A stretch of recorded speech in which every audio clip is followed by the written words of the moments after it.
Kisumu alwora mar imbo mar piny Kenya wadino rawere kod jo mondo rwak chenro mar pur kod pith ma kokalo winjruok e kind tend kaunti ma Kisumu kod riwruok ma ok mar piny owacho motise ni practical action. Rowere makwan gi ohingo 10,000 e kaunti ma Kisumu kod alwora mare igeto miyo sir mar omenda kachiel kod tiegruok e weche mag pur kod ohala e kaunti zaboro ka kaunti ma Kisumu en achiel kuom riwruok mar practical action osiro chenro kod omenda mar shillings bilion 1.4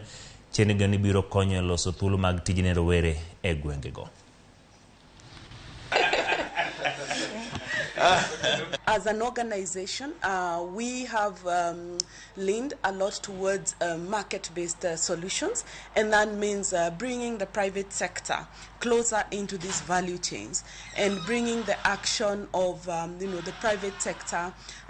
closer to what the youth businesses are getting into, helping address some of the systemic problems that these agribusinesses are faced with, and that means that in the end, what we are expecting is that over 10,000 youth in Kisumu County will get better opportunities. I believe that if we implement this strategy paper, that's the food systems, then really we shall totally change the language of agriculture and youth employment in Kisumu County.